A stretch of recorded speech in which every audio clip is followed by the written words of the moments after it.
News Maharashtra K9 आवाज जनतेचा। उमरी तहसील कार्यालय दिनांक 17 मार्च 2024 रोजी 2024 या निवडणूक संदर्भात पत्रकार परिषद घेण्यात आली आहे। या सर्व जनतेस आवाहन करीत आहेत उमरी तहसील कार्यालयाचे तहसीलदार तथा तालुका दंडाधिकारी माननीय प्रशांत थोरात साहेब। यावेळी उमरी तालुक्याचे पत्रकार आणि पक्षाचे कार्यकर्ते उपस्थित होते। मान्य निवडणूक आयोग यांची जी पत्रकार परिषद झाली आणि त्या अनुषंगाने काल दिनांक 16 मार्च 2024 जे आचारसंहिता लागू झाली काल 3 वाजल्यापासून, त्या अनुषंगाने आपण इथं सर्व पत्रकार बंधू वगैरेंची बैठक बोलवली आहे। आणि त्या बैठकीच्या अनुषंगाने आपण जी नायगाव AC असेल किंवा एकंदर उमरी तालुका असेल तर त्या याच्यामध्ये जी आपण पूर्वतयारी केलेली आहे आजपर्यंत निवडणूक लोकसभा 2024 अनुषंगाने त्याचे काय जे डिटेल्स आहेत ते तुम्हाला सांगतो। आज रोजी एकूण जे आपले मतदार आहेत ते एकूण 2,98,233 आहेत। त्याच्यामध्ये पुरुष आहेत ते 1,53,834 आहेत आणि महिला आहेत त्या 1,44,389 आहेत। त्यात सेक्स रेशो जो आहे आपला म्हणजे त्याला हे म्हणतात मराठीमध्ये स्त्री पुरुषांचा जो फरक आहे किंवा त्यांचा ते सेक्स रेशो आहे तो 939 आहे। म्हणजे पुरुषांच्या कंपॅरिझनमध्ये स्त्रियांची जी संख्या आहे ती 939 आहे, त्याला जेंडर रेशो म्हणतात। आता आपली जी पोलिंग स्टेशन्स आहेत लोएस्ट आणि हायेस्ट वोटर ज्याच्यामध्ये आहेत त्याच्यामध्ये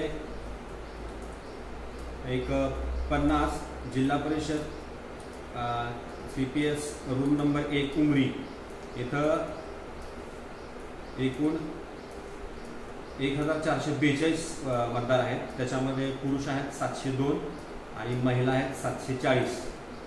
म्हणजे त्याच्यामध्ये सर्वात जास्त जे प्रमाण आहे ते महिलांचं आहे। म्हणजे पुरुषांच्या अगेन्स्ट 702 पुरुष आहेत आणि 740 महिला आहेत, एकूण 1,442 आहे। तसंच लोएस्ट जी पर्सेंटेज आहे त्याच्यामध्ये 332 जे मतदान केंद्र आहे ते जिल्हा परिषद पंचायत समिती दीपनागूर त्याच्यामध्ये 223 एकूण मतदार आहेत। त्याच्यामध्ये 118 पुरुष आणि 105 स्त्री आहे। म्हणजे सर्वात कमी मतदारांचं मतदान केंद्र आहे। आता 1 जुलै 2023 पासून जी मतदार नोंदणी झालेली आहे त्याच्यामध्ये म्हणजे 9 मतदार जे आपण म्हणतो नमुना 6 भरून जे झालेले असतात ते आहेत 12,383। नमुना 7 म्हणजे शिफ्टेड असतील जे स्थलांतरित असतात, मयत असतात किंवा दुबार असतात तर ते आहेत 11,918। आणि नमुना 8 म्हणजे ज्याच्यामध्ये घरामध्ये पत्त्यामध्ये बदल असेल किंवा तुमचं कुठं नाव चुकलेलं असेल तर ते जे आपण बदल करतो त्या बदलानुसार जे हे झालेलं आहे बदल ते आहेत 7,821।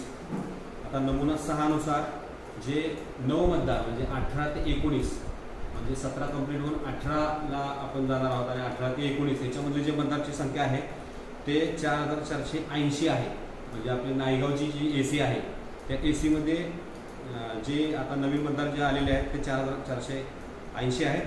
त्या मतदारांची एकूण मतदारांची जी पर्सेंटेज आहे ते 1.49% आहे। महिला आहेत त्या नमुना 6 भरून ज्या आलेल्या आहेत त्या 6,352 म्हणजे नवीन ज्यांची मतदार नोंदणी झालेली आहे आणि त्याचं प्रमाण आहे 939। नमुना 7 नुसार जे आहेत ते मयत मतदार आहेत ते 8,805 आहेत जे आपल्याला संशोधन केंद्रात सापडलेले आहेत। दुबार आहेत ते 553, कायमस्वरूपी स्थलांतरित आहेत ते 1,405 आणि विनंतीवरून जे नमुना 7 भरून जे बदल झालेले आहेत ते 1,155 आहेत। असे एकूण 10,783 मतदार म्हणजे कमी झालेले आहेत जे स्थलांतरित आहेत, मयत आहेत किंवा दुबार आहेत। आता एकूण 8 म्हणजे जसं मी सांगितलं की पत्त्यामध्ये बदल असेल, नावात बदल असेल असे जे मतदार आहेत जे नमुना 8 भरलेले आहेत तर ते 2782 आहेत. ज्याचे फोटो अंधुक आहेत, म्हणजे फोटो खराब असतोय मतदार यादीमध्ये, तो फोटो खराब असल्यामुळं जे बदल झाले ते 2782 आहेत. आणि असे इतर आहेत ते 3361. आता दिव्यांग म्हणजे PWD वोटर्स म्हणतो आपण. दिव्यांग जे मतदार आहेत त्यांची नोंदणी यापूर्वीची संख्या 2335 होती आणि ती आज रोजी टोटल मिळून 3060 आहे. त्याचं प्रमाण आहे एकूण मतदारांच्या 1.3%. आता इपिक जे आपण मतदार हे जे वाटप केलेलं आहे मतदान ओळखपत्र ते आहेत 18,956. पोस्ट ऑफिसला दाखल केलेली संख्या आहे 13,512 आणि त्यातले शिल्लक आहेत ते 5,444. हां, तेही आम्ही आता पोस्टामार्फत सर्व जे मतदार आहेत त्यांना पत्त्याद्वारे पाठवलेलं आहे पत्त्यावर. आता 80+ म्हणजे 80 वर्षाच्या वरचे जे मतदार आहेत हे यावेळेला आयोगानं त्यांची वेगळ्या पद्धतीनं नोंद घेतलेली आहे. सुरुवातीचे एकूण 80च्या वरचे जे मतदार आहेत त्यांची संख्या आहे 90,861. त्याच्यामध्ये दुरुस्ती आणि वगळणी जी केलेली आहे ती 2,789 आणि आज रोजीची जी संख्या आहे ती वर म्हणजे मतदार यादीमध्ये ती 80+ मतदार आहे ते 7,250. आता 100+ जे आहेत मतदार म्हणजे ज्यांचं वय 100च्या वर आहे असे मतदार आहेत ते 141 आहेत.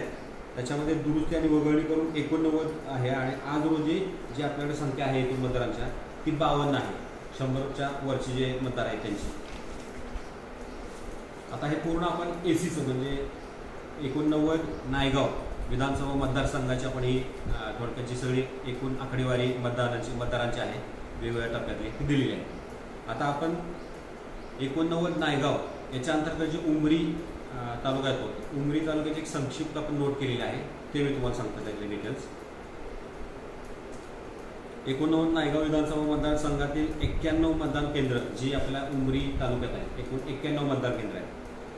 तर त्याच्यावर दिनांक 23 जानेवारी 2024 रोजी नवीन यादी मतदार यादी प्रसिद्ध केलेली आहे आणि त्यात जे काही बदल करण्यात आलेले आहे ते खालीलप्रमाणे आहे. आता नवीन नोंदणी जी केलेली आहे दिनांक 5 जानेवारी 2023 पासून उमरी तालुक्यात 3,166 नवीन मतदार नोंदणी करण्यात आली. म्हणजे आपण 5 जानेवारीला जी 5 जानेवारी 2024ला जी मतदार यादी प्रसिद्ध झाली त्याच्या आधी 5 जानेवारी 2023 पासून आज अखेर 3,166 नवीन मतदारांची नोंदणी झालेली आहे. महिला मतदारांची नोंदणी आहे 1,503 महिला नव्याने नोंदणी झालेली आहे. गेल्या आपण जे नवीन म्हणजे आपण कार्यक्रम घेतला नवीन SSR मध्ये त्याच्यामध्ये. आता युवा मतदारांची नोंदणी जे 9 मतदार आहेत 18 ते 19 वयोगटातील ते आहेत 1,251 युवा मतदारांची नोंदणी झालेली आहे. दिव्यांग मतदार आहेत 522 ज्यांची नवीन हे झालेली आहे. आपण त्यांचं फ्लॅगिंग पण केलेलं आहे मतदार यादीमध्ये दिव्यांग मतदार कोण आहेत त्यांचे. मयत मतदार आहेत 2,206 की ज्यांची ह्या यादीतून वगळणी केलेली आहे. दुबार जे नोंदणी आहे ते नायगाव अंतर्गत उमरी तालुक्यात 2 ठिकाणी नावे असलेल्या 294 मतदारांची नावं म्हणजे दुबार म्हणजे उमरीमध्ये पण आहे आणि कुठल्या तरी वेगळ्या समजा गोरठ्यामध्ये पण आहे किंवा वेगळ्या कुठल्या गावात आहे. तर अशी जी दुबार होती 2 ठिकाणी नावं अशी आपण 294 मतदारांची नावं आपण वगळणी केलेली आहे. स्थलांतरित मतदार आहेत ते 406 लोक कायमस्वरूपी स्थलांतरित आहेत. ते आपण 406 जणांची आपण नावं त्यातून कमी केलेली आहेत. अस्पष्ट फोटो म्हणजे ब्लर फोटो म्हणतो त्याला आपण मतदार यादीमध्ये थोडासा असा खराब फोटो तर ती आपण दुरुस्ती केलेली आहे. तर ती आहे एक 732 नव्याने अपलोड केले नवीन फोटो त्यांचे घेऊन आपण ते मतदार यादीमध्ये आपण आणलेले आहे. असं उमरी तालुक्यामध्ये एकूण 7,000 त्याच्यामध्ये स्त्रियांची संख्या आहे ती 38,428 पुरुष आहेत 41,015 आणि तृतीयपंथी आहेत 2 मतदार. 1,000 पुरुषामागे 933 महिला मतदारांचे प्रमाण होते ते आता वाढून म्हणजे जेंडर रेशो जो आपण म्हणतो 1,000 पुरुषांमागं स्त्रियांची संख्या जेंडर रेशो तो आहे पहिला 933 होता आता 939 एवढा झालेला आहे. 80 वर्षावरील मतदारांचं प्रमाण आहे ते एकूण मतदारांच्या 2.45% आहे 80च्या वरचे जे आहेत ते. आणि 9 मतदार म्हणजे आपण म्हणतो ना 18 ते 19 मध्ये त्यांची या नोंदणीचं प्रमाण आहे 1.35% एकूण मतदारांच्या. आणि दिव्यांग मतदारांचं ते प्रमाण आहे एकूण मतदारांच्या 0.77%, म्हणजे 0.77%. ही आहे आपली पूर्ण नायगाव AC आणि उमरी तालुका यांची. सर, दिव्यांगासाठी जे आहे, दिव्यांगासाठी जे मतदार आहे, दिव्यांग मतदार, त्यांना बोलता येते पण जागेवरून हालता येत नाही, अशासाठी काय व्यवस्था करण्यात आली? अशासाठी आपण होम वोटिंगचं आपण त्यांना सुविधा दिलेली आहे. म्हणजे अशी जे पूर्ण बेड रेस्ट आहे की त्यांना उठता येत नाही किंवा आपल्याला त्याला मतदारात जाऊन मतदान करता येत नाही, अशा मतदारांसाठी आपण होम वोटिंगची सुविधा केलेली आहे. म्हणजे आमचे BLO, आमची जी यंत्रणा आहे, जे आमचे पोलिंग एजंट वगैरे पोलिंगचे पर्सन्स आहेत, ते त्या घरी जाऊन त्यांचं तिथं वोटिंग घेणार आहे. आणि त्याचं व्हिडिओ शूटिंग पण होणार आणि त्याची तिथं गुप्तता, मतदानाची गुप्तता पण पाळली जाणार, त्याची आम्ही दखल घेणार आहोत. राजकीय पक्षांनी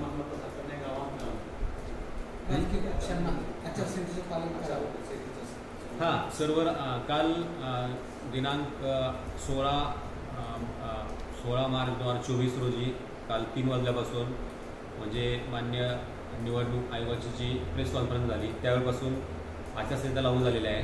आणि सर्व राजकीय पक्षांना माझी विनंती आहे की सर्व राजकीय पक्षांनी जे आदर्श आचारसंहितेच्या अनुषंगाने जे आपले जे काही पक्ष कार्यालय असतील किंवा इतर पोस्टर्स असतील, बॅनर्स असतील आपल्या राजकीय पक्षांची किंवा राजकीय नेत्यांची किंवा उमेदवारांची सध्याच्या घडीला जे आहे ते सर्व झाकून टाकावं आणि ते पूर्ण काढून टाकावं. न्यूज महाराष्ट्र K9 साठी शिवराज होनशेटे, नांदेड. महाराष्ट्रातील महत्त्वाच्या आणि ताज्या बातम्या पाहण्यासाठी आमच्या न्यूज महाराष्ट्र K9 चॅनलला यूट्यूबवर सबस्क्राईब करा आणि बेल आयकॉन प्रेस करा.